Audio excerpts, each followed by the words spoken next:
Good morning, dear friend. Welcome back to our European Ideas Forum, the flagship event of the Wilfried Martens Center. Yesterday we had a packed day filled with very excellent content when it comes to migration, demography, foreign affairs, geopolitics. And today, digital is on the menu. And with the Martens Center, we'll be doing a lot of these panels throughout the years when it comes to digital technology. There's always a certain motif, recurring motif. Speed of development of technology is extremely high. The hype is extremely high. But when it comes to the expectations and the mood in the European Union, things are a bit low. Even though the EU prides itself on amazing prowess when it comes to universities, highly skilled labor force, the EU and European companies are part of the value chains of amazing technologies, semiconductors, chemicals, optics, even though it seems that Europe is punching below its weight. And maybe I need not remind the audience and our experts here about the reports of two, high-level reports of two Italian gentlemen. The first, which told us that our single market maybe is not that single, and the second one telling us that when it comes to competitiveness, Europe is missing in action. So today we want to focus on technology, the innovation space. We have an excellent set of panelists.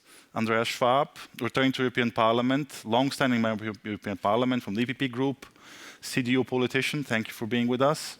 Anthony Gooch, who is part of the Academic Council of the Wilfried Martens Center, but also the Secretary General of the European Roundtable for Industry. Thank you, Anthony, as well, for joining us. Alina Polyakova, who will join us any second now, is the President and CEO of the Center for European Policy Analysis, CEPA, in Washington. She'll be with us in a couple of minutes. Let's just kick it off. Andreas, how do you see this mandate, and are we going to see things improving on the tech scene when it comes to the EU? Definitely, we have a much better mood than you have outlined. We are full of energy, and we believe that with von der Leyen being kicked in her second mandate now, we are really able to take off. For sure, there are some crucial policy choices to be made, and I think the Draghi report gives us some flavor about the problems that we have to deal with, not only in digital, but all over the European economy. Because the trade-offs, until we reach that final goal that is by some people called Green Deal, by others sovereignty or independence, technological independence, we have to decide on how to get there. And on this way, and then the trade-offs on that pathway, the Draghi report is apparently, unfortunately, silent. If we lose 2 million people per year, we have to decide where we want, first of all, prioritize our workforce to be. And I think digital is an area, and if we want to do that, we have to get rid of tools that in the Commission's work of last term were too dominant, reporting obligations, too much stuff that is not helpful for growth and not helpful to really work out the details on this technological sovereignty that we are looking for. You mentioned reporting obligations. The EPP and you yourself have been quite vocal when it comes to regulation and burdens, red tape, the usual problems we've been facing. What does it actually mean in practical terms when we talk about slashing red tape or regulatory burden? What is there to come in the next 5 years, hopefully? Ursula von der Leyen has last week in Strasbourg again announced omnibus regulation, meaning some sort of package where plenty of stuff is put together to get a horizontal concern fixed.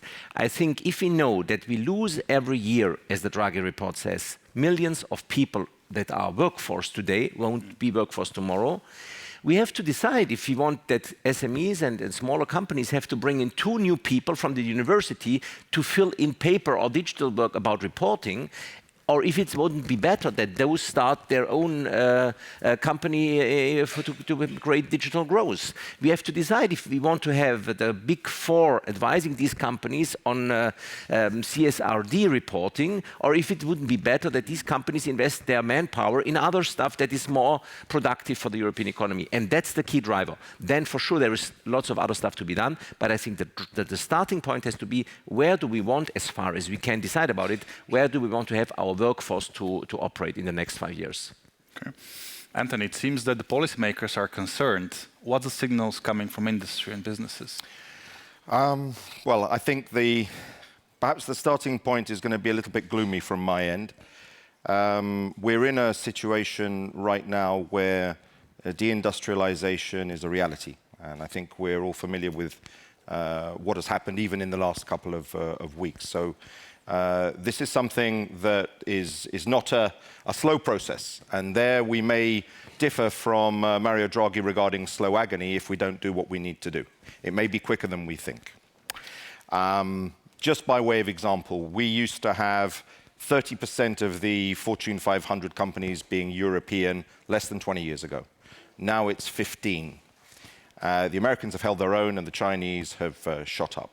So there is a serious element that we have to contend with here. But there are positives and there are solutions. And those positives and solutions have been encapsulated in those two reports by Draghi and by Letta. This is unique, I think, certainly in my sense of European cycles. Perhaps when we were creating the euro, we had something of a similar nature. And Draghi's triptych around the innovation gap, around decarbonization and competitiveness and reducing unhealthy dependencies gives us an excellent roadmap. In that context, tech and digitalization are critical. Simplification, and Andreas has touched on this already, is going to be one of the fundamental elements.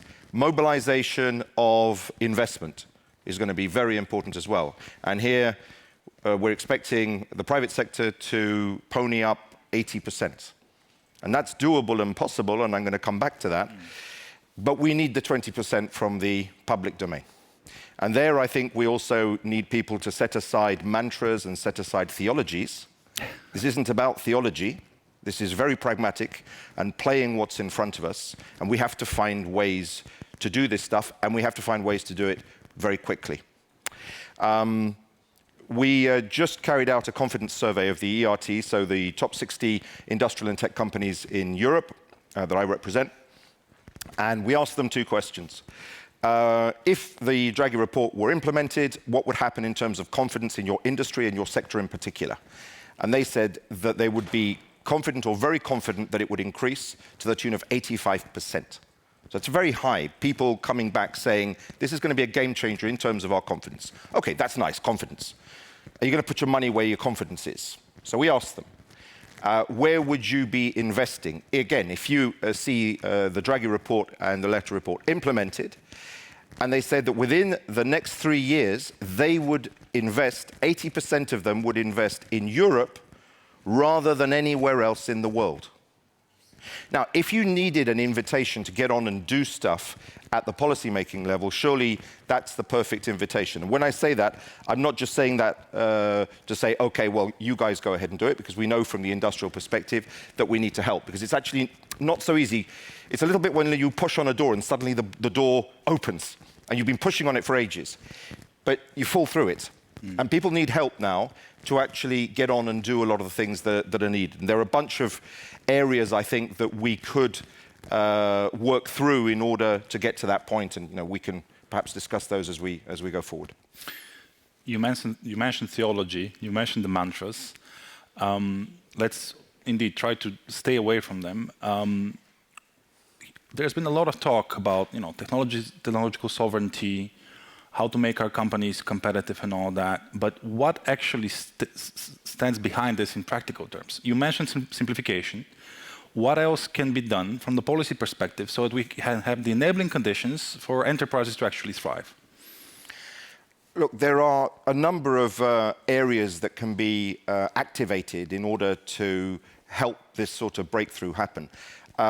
You will probably never hear this from Elon Musk, but Elon Musk would never be where he is today if it hadn't been for public money, public procurement in Texas.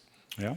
Now, if you use public money and public procurement in a clever way, you activate it, and you have a purpose, if you like, behind, then there's a lot that can be done. We have a public procurement directive that is up for revision and renewal. So that's a real opportunity, for example, to really move in that space. And I'm also going to touch on some elements, if you like, that are very fundamental and can sometimes seem a little bit far away from us and our bottom lines, if you like, in industry. Why is it that these fantastic companies are all in America, all these tech companies? Is Skype American in its origin? No, it's Estonian. Is DeepMind American? No, it's British. Is Spotify American? No, it's Swedish. And I can give you a bunch more. Why do they go? Capital markets. Do we not have a potential for capital markets in Europe? We have a higher potential. We save not quite double what the Americans do, but almost. So that's an area that we could very easily, we need to get it done. We can't have had 7, 8 years of this stuff, in Brussels as it was. We're now at a little bit of a cliff edge. Another example is actually a very good idea that Enrico Letta came up with, the 28th regime. That's clever because what we see is that often at national level, we're running into trouble, aren't we? Well, create a fast track, and the 28th regime in that respect, I think especially for people in tech and digital and innovation, that's the type of thing that's really going to appeal to them, to say, okay, I can go down this track here, and then I'm not going to get caught up. Andreas, the last 5 years, you were one of the faces behind one of the noble and very famous abbreviations in digital sphere, the DMA. From your perspective and from an institutional perspective, how do you see the next couple of years? Because in the last, let's say, 5 to 10 years, there was a lot about legislation, about making sure that we have the rule book. But now there's a consensus in the expert community. The next mandate, we need to talk about implementation, specifically also because the European institutions have expanded when it comes to their competences and potential supranational enforcement oversight. How do you see this from the European Parliament's perspective? Well, it's about Europe. So we speak about tech and sovereignty, but we speak about Europe in general. So the 28 regime that Anthony has just mentioned, Ursula von der Leyen has rejected it when she was a minister of the German Federal Republic. So we should also not now invent stuff that we know already, and it hasn't worked so far. Why are member states, in that case at the time, Ursula von der Leyen, so reluctant? Because they lose control. Can it be understood? Yes, but is it the tool for the future? No. So we need, because you were mentioning the introduction of the euro, we need courageous decisions, not only at the level of the European Union, but most of all at national level. Unfortunately, at the moment, it doesn't look so bright. Apart from Italy, no of the countries has a very strong government of the big ones. So we can only hope that when Merz becomes chancellor in Germany, that we take a bit of a risk, even though we know that member states won't like that much what is written in the Draghi report and in the Letta report. With the DMA, that's the connection to your question, we were able to put all the member states behind because it was clear that we can only win this battle together, and we can only do it if there is one centralized organization to deal with it. Still, there is a debate, should not member states, authorities have also some power to go against these companies, but I think they are accepting we have to do it together. That has been the key driver, but such laws are not that easy in tech now. For example, for capital markets, there are plenty of national authorities that should be swiped out. They don't want to leave. On customs and e-commerce, there are plenty of customs organizations that should be merged. They don't like that. And on all this, we have to change. We have to take a risk. And I think that's the key problem in Europe. We don't want to change. We don't want to take a risk, but we want to feel better. And that will not work. We have to do some action. And therefore, it will be dependent larger on what member states are ready to accept. For example, to attract tech, we need tax incentives. But member states want to do it on their own, and that will not create that big European market where investors will go. They will rather prefer to stay in the US, and that's at the detriment of the European Union. So there needs to be more pressure on national capitals, because when I think about many of these legislation, many of the toolboxes and recommendations, we see a certain specific level of opposition when it comes to, be it network security, be it designating the reporting authorities for the DSA. We see a certain level of pressure with national capitals. Do you think that there's going to be a breakthrough in this mandate? Hopefully the German government also changes, because this will be a very important signal also for the EU. But do you think that from a national perspective, we're going to see things a bit different next couple of years? I believe we can only make it if we are recognizing again that it will be hard work. Because what we did in the last 5 years was feeling well legislation. A bit reporting there, a bit there, and then Mr. Letta, even as a title on his report, is saying more than a market. Well, let's make first a market. For service providers and for cross-border posting of workers, we are far away from a market. It's still a mess. Are member states ready to accept that we go for it? The Commission has made a first proposal. Maybe we can make the next step there. That would already help us just to be able to use the workforce in Europe to deliver on the Green Deal, because we are missing workforce in Germany and in France. So if we cannot bring them from Bulgaria and Romania, we just won't make it. So we need these people all over Europe. And for this, we need a European labor market, which is worth of the title. We don't have it. That's something that people don't want to speak about it. On capital markets, it's a bit the same. We won't be able to do it once at the moment, but we can, for example, on securities, be very fast. That would already help a lot. But then we have really to prioritize and to say, we will do it, even if there are people crying and screaming, but we have to implement it then. And on that moment, I'm still waiting, because feeling well is much better in Brussels than going for hard action. Indeed. Anthony, you managed this very interesting survey just now that companies are ready to invest in Europe, provided. I'm wondering, because you were in touch with many of these executives, one of our mantras is about boosting competitiveness. How can we actually get those 80% of companies, to actually invest, not in theory, but in practice? What's the feedback you're getting, and what's the grievances you get from your members? Is it about high energy prices? Is it about bureaucracy? I'm curious, what's behind? Look, there are different elements and pressure points. None of them are a surprise. But going back to the first point Andreas made regarding reporting standards and the simplification or lack thereof. It's extraordinary, actually, the degree to which people feel they're drowning. And I'm talking about big companies. Imagine how the small and medium-sized companies are feeling. And we know how many of them there are in Europe and how dependent our companies are on them in terms of our supply chain. So when people think things are boring, like simplification, and maybe we need to find other slightly more dramatic terms for these things, they're very live issues. Of course, in certain domains, energy prices obviously are going to be a factor. If you're having to pay 4 times as much as your competitors in the US or in the Chinese now, then that's dramatic. And actually, one of the things that Draghi revealed is that we're super competitive, because we've been used to having to put up with many of these constraints, whereas others haven't. But we need those addressed. And we need scale. So capital markets allow for scale, but competition policy also allows for scale.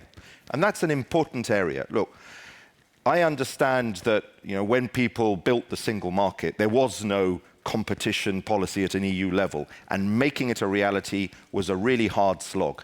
And so those people, a little bit, as I can't agree more with what Andreas said earlier, letting go. This is basically all about letting go. So people need to go onto a sort of psychologist's couch and essentially understand that it's okay. Whether you're at national level and it's okay, or whether you are, for example, a regulator at a European level who knows how difficult it's been to get to this point. You know what? We now have had a success, but if you keep doing the same thing for the recipe before, then it's a model that is now outdated and is pernicious. We need, for example, rules on mergers and guidelines on mergers that make it okay for people to get to the point where they can compete internationally. I'll give you an example. We had 2 fantastic producers of fast trains. You know who they are. They wanted to get together. They weren't allowed to. Now, who are the premier producers of fast trains in the world? China. And it's late. It's too late. So we can't allow that sort of thing to happen. And to think somehow that it's the end for the consumer in the single market, 5 telcos in Latvia? Why do you need 5 telco operators in Latvia? You have to be really pragmatic now. So I think that's the name of the game.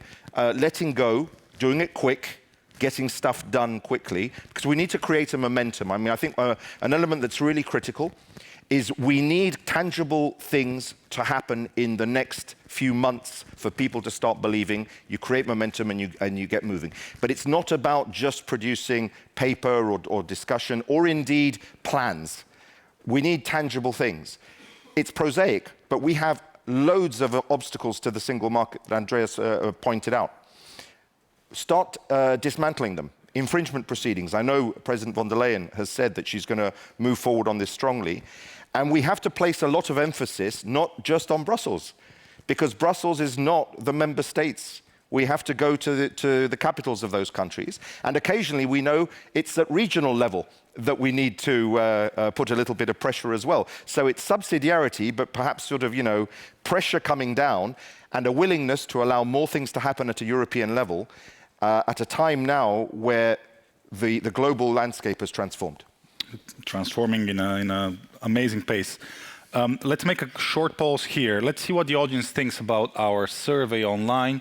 Colleagues, updates from Slido. So indeed, one option was very much favored by the audience. 45% of you said that the EU should provide incentives for startups to remain in Europe, and then it was tied at 18% for the last three remaining options. The EU should focus on structural EU economic conditions. The EU should foster a stronger European venture capital environment, and finally, the EU should invest in strategic startups. So it looks like incentives are the way to go for our audience. Thank you to you. Andreas, I know that you're pressed for time. This survey, does it make sense to provide incentives for startups? Absolutely. That's what I would always resume with unleash the potential that we have. And what does it mean? Incentive would mean that an entrepreneur, a young student from university, knows that when he starts tomorrow his business, it will be a bit difficult legally and so on. That is something that they are familiar with. They will find someone to help them. But then they want to invest 100% of the work time on their business and not on reporting and on A1 forms and on stuff that is just a precondition for them to operate. They have to focus on where they are excellent and not on other stuff where they are unfortunately not as excellent as other people. That we have to give them the chance to focus on where they are strong. And I'm sure they also want to protect the climate. They also want to survive. We don't have to tell them in 100,000 rules what they have to do to get there. Sometimes they may decide that this year they prefer something else to a choice that the policymaker would have done. But in the long run, it will be very close. And let's compare ourselves to the Americans, because you were mentioning how to also boost investment. The Americans with the IRA, they have just given a tax rebate to everyone who wanted to invest. In Europe, that's always very difficult because Germany thinks about the tax rebates being done in Germany for investment in Germany. The French think about the same for French in France. And like that, we are again in the 27 melting pots, very small and not enough interesting for international capital markets to attract capital. And that's what we should look more. But it's also something where in Brussels we have been shying away a bit because we have to focus on markets, on economic decisions, on those that work harder, they get more. And that's a logic that unfortunately hasn't been communicated so much in the last years, but that's the truth also in the US and in China in the end. If we don't invest our talent 100% in the task that we get, that we make ourselves, we won't win this. But if we do, and that's a bit the message that you give, we can make it. And therefore, we can be optimistic, but we have to focus on what we want to achieve first. And on this, that's the only point where I'm a bit critical with the Draghi report. On these choices that we have to do now for the next years to come, it's a bit weak. We have no answer in the Draghi report, and we are working on that at the moment in the EPP group, where to invest the people that are still there, but that are shrinking. Where should they work if we can choose? Because on lots of people, we cannot choose. We need people in the hospitals and so on. There we cannot choose. But the few ones we can choose, we should say, they should not work for reporting. They should not work for the big advisory companies. They should take the incentive that you show up here to build their own startup, and they should get the credit for that. Mm. Staying on startups, you mentioned Skype, Spotify, DeepMind. There's this trend. Amazing people, amazing ideas in Europe, but they go either to the US or to the UK to scale and to get the funding, and then they come back. Then they come back to Europe. So how can we provide these incentives so that we keep them here and they actually, as you said, scale here?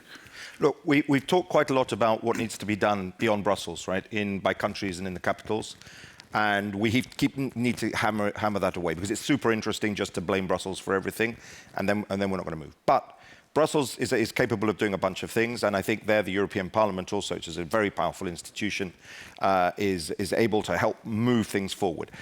we have a Horizon program that is funded to the tune of 100 billion right now. We are leaving on the table hundreds of startups that are given the seal of approval, meaning if there were money, they would get funding. Why are they not getting funding? Because there isn't enough in the pot. So we've called for that to be doubled. The Heitor report that has just come out, the expert report, has asked for 220 billion.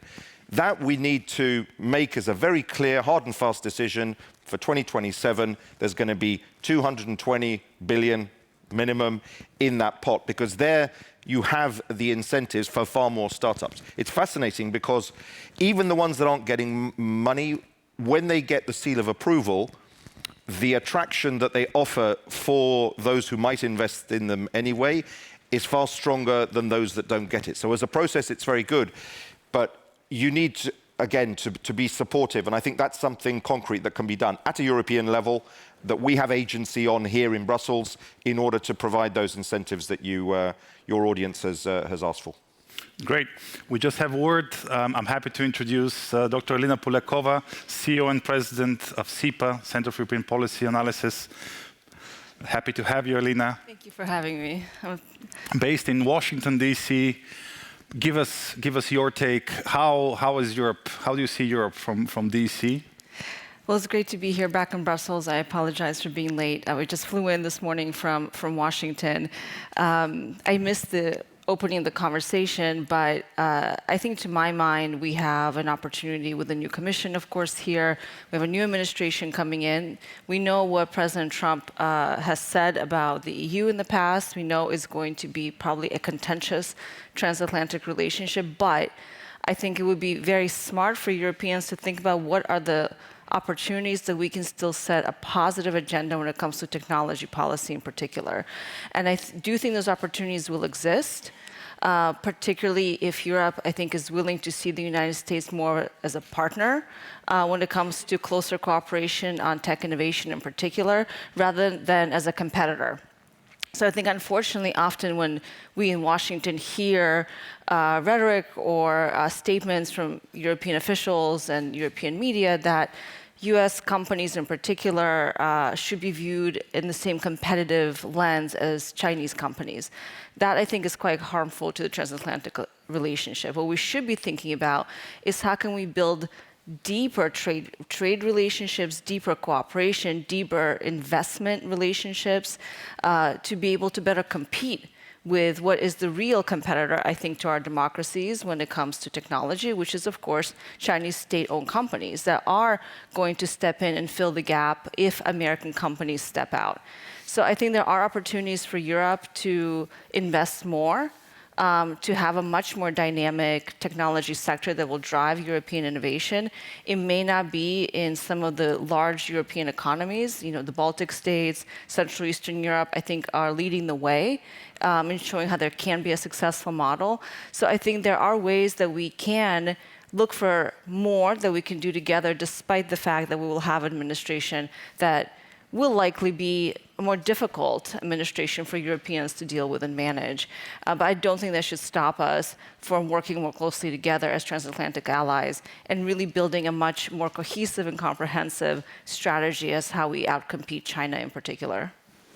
Andreas, what's First of all, I want to say we love you, Alina, because you are putting it really rightly there. I think we should deepen our trade relations. Absolutely. That's the reason why we are calling again to negotiate on a TTIP too. We would have needed it at the time. We didn't. Maybe you can help us in Washington to clarify that this is what would help us most to defend Western democracies in a globalized world if we have a real open and simplified trade relation with the Americans. Absolutely. That would be my first take from what Alina said.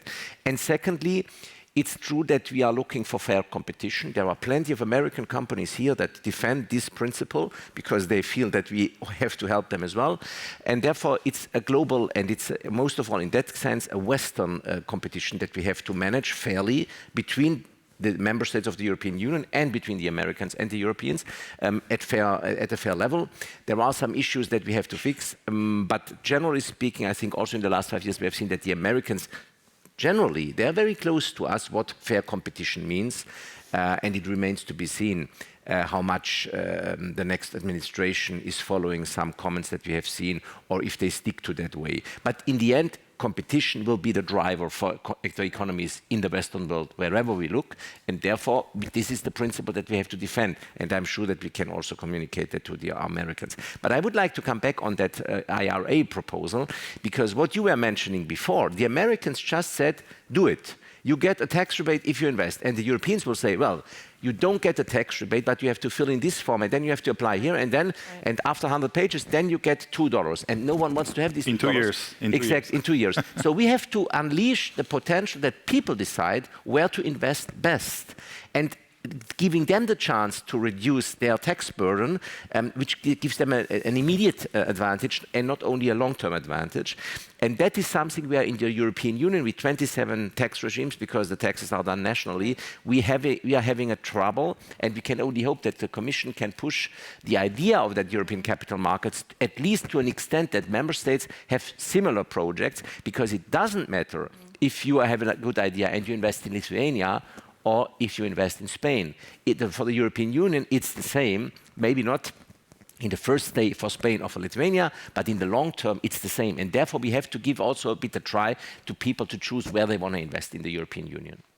Can I comment on that really quickly in terms of the model of protectionism that a lot of our countries are moving towards, which in the long term isn't going to serve our common goal to be closely aligned as democracies, also more economically aligned. I will say, though, the reality of some of these initiatives in the U.S. is very different than what it may seem. For example, the CHIPS Act has been so slow to actually get money out to companies, even though it was hailed as this huge investment in U.S. domestic production of chips.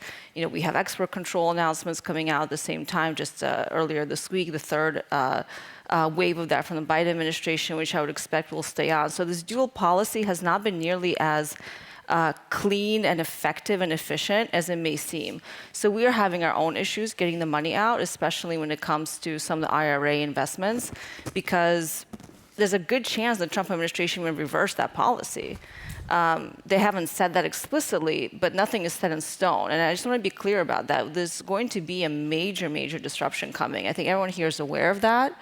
But I think the potential positive is that we don't actually know still what the policies of the Trump administration will look like. And I think because of that, there is an opportunity to engage. And I would just really, really encourage a lot of the European leaders that have an ability to speak to the president directly to do that, because we can't have a situation where the only European leader who has a direct access for any sort of conversation with the US president is Viktor Orban of Hungary. Because that obviously presents a very, very difficult situation. So a lot of the things we talk about in Washington is who are the European leaders that are going to step up and show leadership to really highlight the importance of the transatlantic relationship when it comes to economic revenues, to investment, to innovation. But I also think there is no competition that Europe can actually have with a lot of American companies. That ship has sailed, on scale, right? On cloud, on AI. These are not areas where I think Europe will be able to compete no matter how much you invest at this point, because it's either US companies or Chinese companies that dominate the space. So I think identifying the specific, much more detailed places where Europeans and European companies can still outcompete and be a strong asset and partner to US firms in particular is going to be key. I think biotech is a huge one that Europe has a lot of advantages in. Quantum is another one that a lot of European companies have advantages in. But I think in other issues like cloud AI, because of the capital markets fragmentation that you see in Europe, I just think that ship has sailed. And so I think the question is the new commission going to continue to hammer on regulation and focus less on what we need to do to invest in some key technologies where Europe still has some competitive edge, and forget about the others, because I think this is the reality that we're currently living in. I would like to stay a couple more minutes on the transatlantic angle with both of our panelists. I'll open up the floor for the audience in a couple of minutes, so if you have any questions, please be ready to react. But Alina, I really like the thing you framed, that we should differentiate between the Chinese challenge and the opportunities coming from our American partners. And I was really happy we cooperated earlier in the year with SEPA on a report, a joint report, the Martin Center, on the future of the transatlantic perspective from the lens of tech and trade, and driving this positive agenda. Question to both of you, maybe start with Alina. Where do you see those overlaps with our American friends when it comes to trade and technology that we need to push further? I think we're not ready for a TTIP 2.0 because of many reasons, but where are those avenues that we can build this positive agenda? Look, well, thank you for mentioning our joint paper. I thought that was a really important initiative to show transatlantic thinking and thought leadership when it comes to setting an agenda for new tech policy in the transatlantic space. Look, the TTC, the Technology and Trade Council, I think we all had a lot of hopes that this new institutional mechanism that really allowed for much closer coordination between the EU and the United States was really going to try to resolve, or at least have a much more serious conversation about the real problems that we face as an alliance. Unfortunately, I think it did not fulfill those hopes. It was a useful coordination mechanism for other issues, but it really didn't solve a lot of the issues we have when it comes to data protection and privacy issues, which are, I think, the low-hanging fruit, frankly. Yes, we need a federal data privacy law in the United States. We don't have it. It's a big problem. We know that. But we have to start working around our own legislative limitations as well, because I don't think we're going to get that anytime soon, unfortunately. So the TTC, I think, is done. It was a Biden administration initiative. I believe that the Trump administration isn't going to repeat anything similar. But then again, how do we actually institutionalize some of the successes? I think one area where we actually made some progress in the TTC was in the AI space. Not so much in investment in AI capabilities or development, but more in standard setting. And I think that's really important, that we forget that these technologies are growing so rapidly that I think any regulatory initiatives are inevitably going to be already dead in the water once they're enacted, because legislation takes a long time and technology moves much faster. But I think what we can have some productive conversations, and maybe even something a bit more multilateral in the long term, is standard setting. And I think this is really important because we really underestimate how technology is part and parcel of our values-based system, right? We talk about a democratic and open internet, for example, versus a closed and censored internet. Well, those are technological conversations we're having, but I think the question we have to ask ourselves is, who is going to dominate the tech space? Because whoever dominates the tech space will also dominate the values space. Because values do flow through technology. So when you think about every single person, every African country using a Huawei phone and using that on Huawei or other Chinese company-built telcos, right? That presents all kinds of potential national security questions and competition questions. So I think one thing that I would suggest, as we're looking ahead, is to areas where we can work more closely together. It's obviously in the standard setting. I think it's co-development and co-investment in the private sector, because let's be clear, this is really a private sector conversation. Governments have lost the ability to drive innovation a long time ago. That certainly happened in the United States, and I think that's happened here in Europe. So we're very limited as to what governments could do. So what can we do to encourage and build closer Europe and US relationships? And it may mean that some European companies end up coming to the US because there's more capital and more investment. But I don't think that should be seen as a negative thing, as it often is.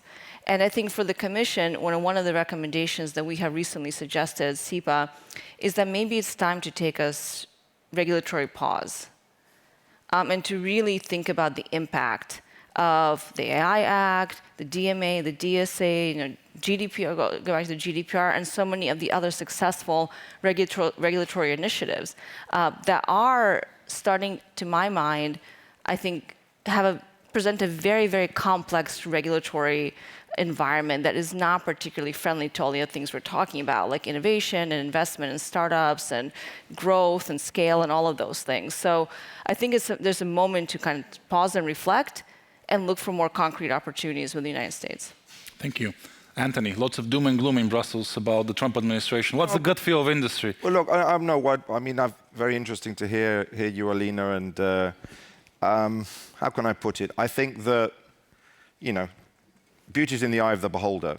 Sort of to see loads of great European companies head off to America because they can't find the money in Europe. If it were the other way around, the Americans wouldn't put up with it for 2 seconds. Europe is not one country, and the United States is. And that's part of the challenge that Europe has. And traditionally, the United States doesn't like talking to Europe. It likes talking to the countries.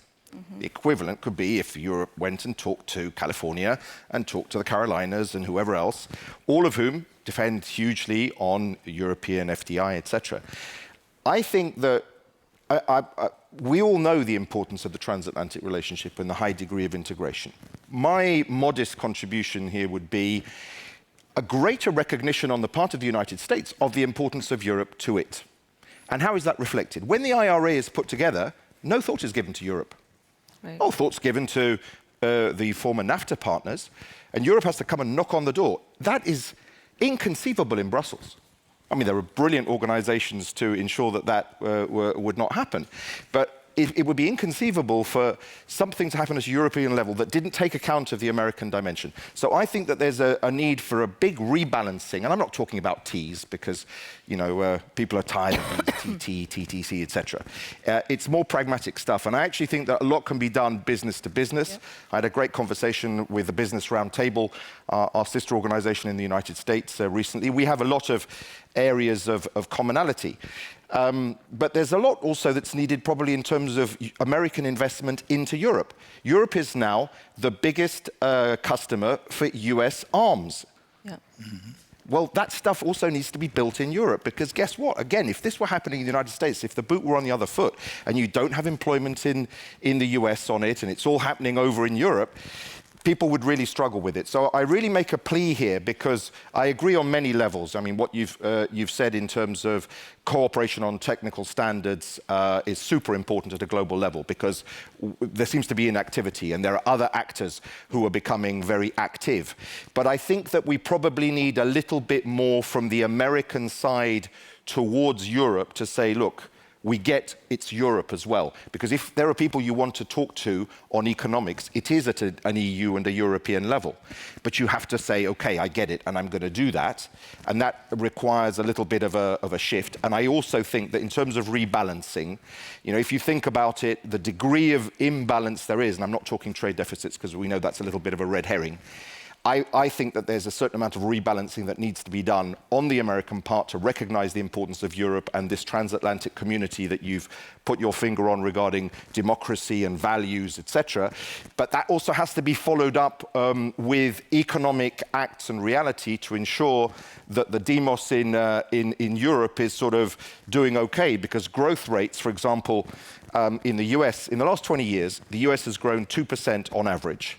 And its exposure to international trade as a percentage of GDP has gone from 26 to 28%.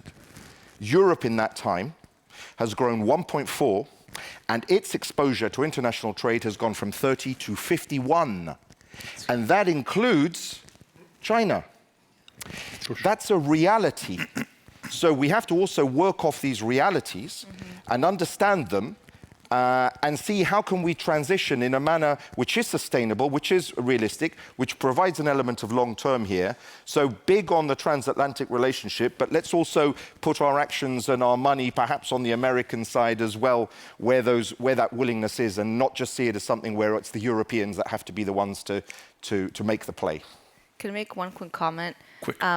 I agree with everything you just said, that Europe should play a much more prominent role and be a key strategic partner to the United States, as it always has been. I think, unfortunately, in a lot of the conversations in Washington, as I say this as someone who leads an institution called the Center for European Policy Analysis, Europe is often an afterthought.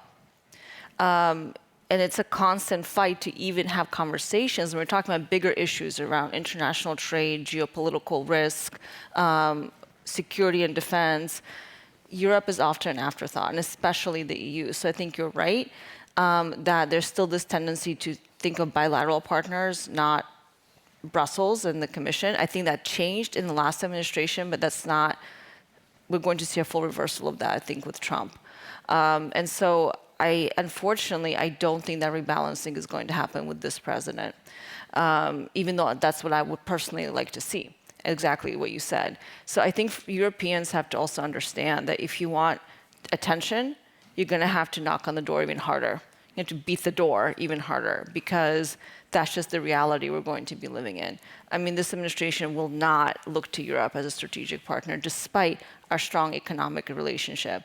And just a comment on more industrial integration or broader private sector integration. This is the only way forward, because we're going to have a contentious official relationship between Trump and likely von der Leyen and other commissioners and the administration more broadly.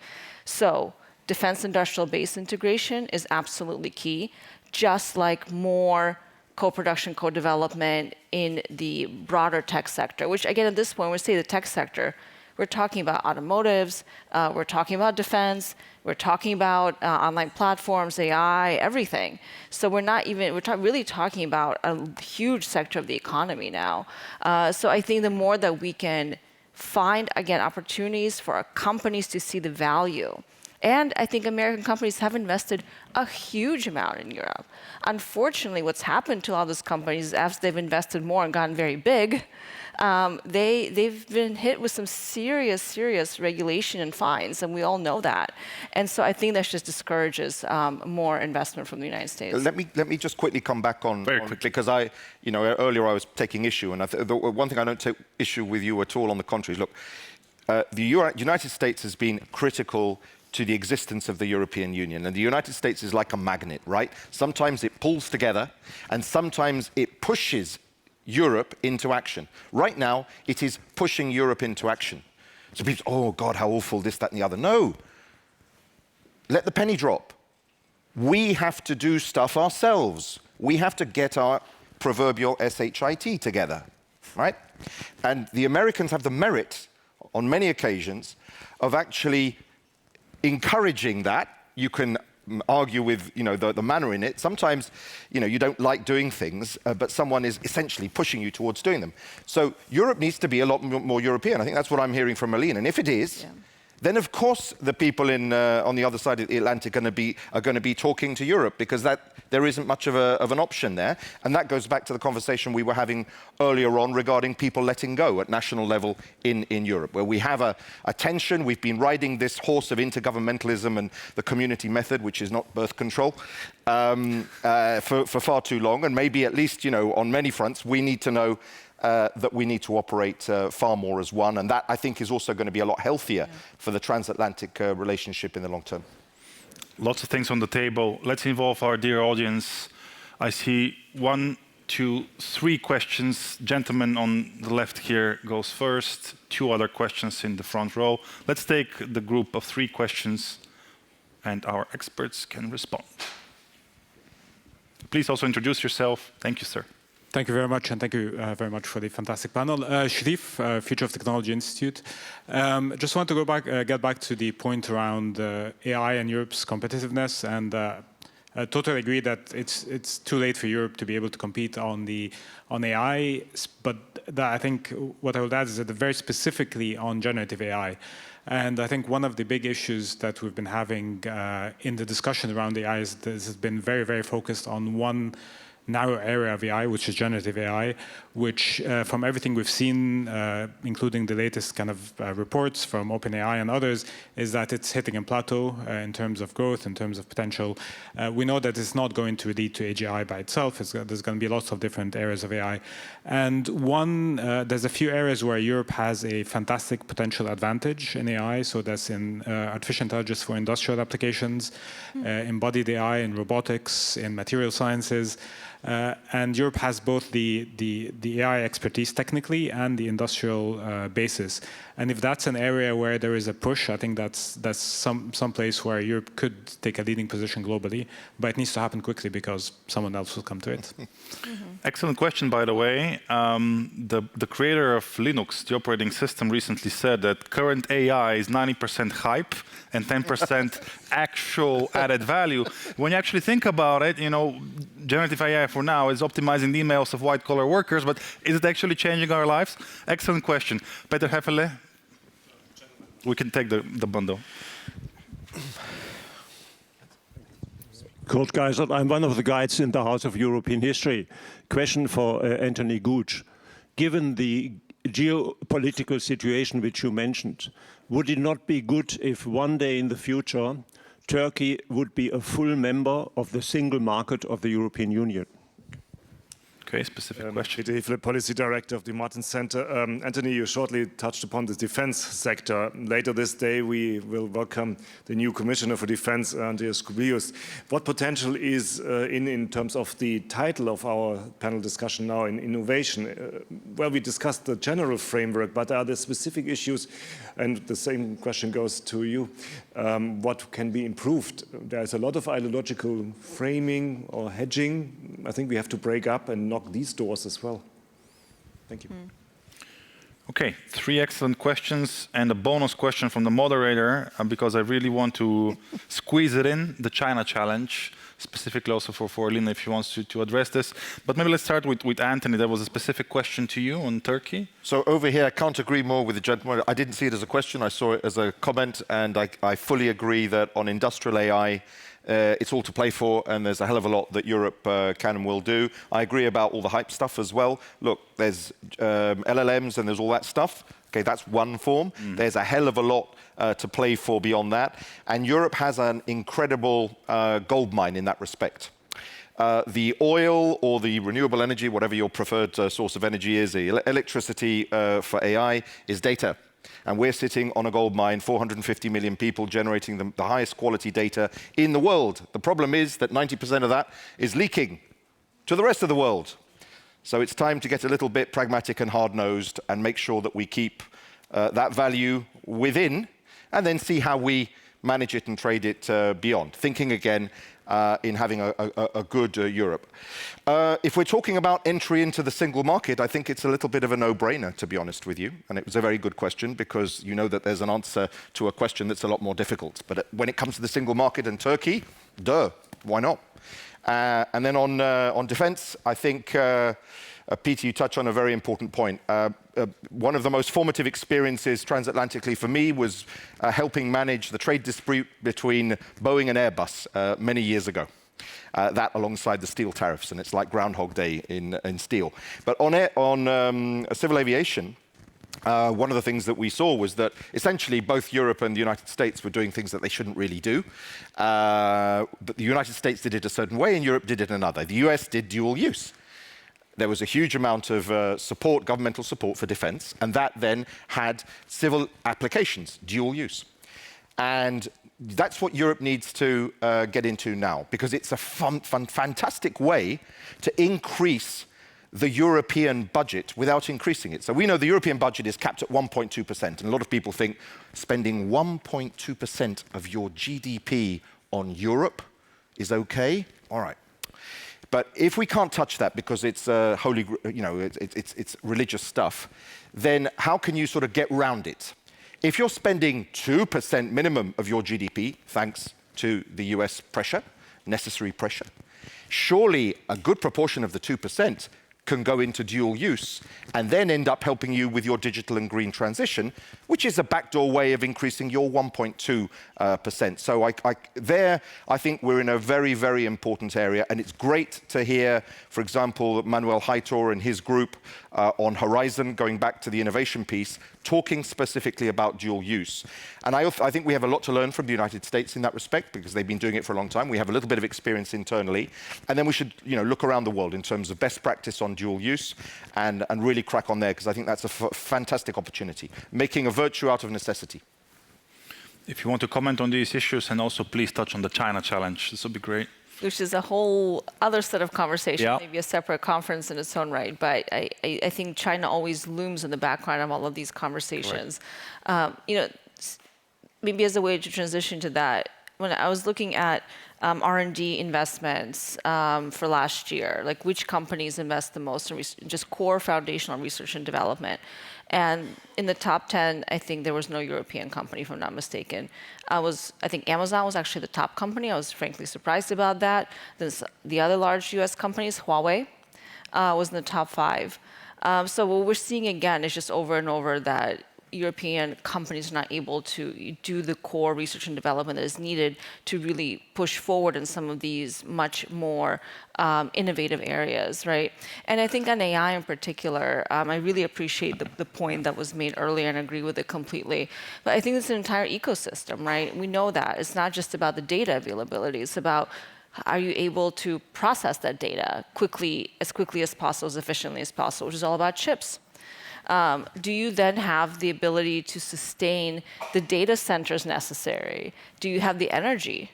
And we now have a lot of companies investing in nuclear reactors to basically power all of these energy centers because one search on ChatGPT takes up, I think, something like 17 times more energy than a basic Google search, right? So this is where we need to start thinking about, and that is a much bigger global question. Takes us back to China because some of the dependencies we have on Chinese or Chinese-controlled entities for critical minerals, for some of the more advanced AI chips technologies, which I think at this point, I mentioned export controls policies. I think we've hit the edge of that. I don't think there's going to be an effective export control rollout after the one we just saw this week that will actually be able to clamp down on China's ability to develop the most advanced chips.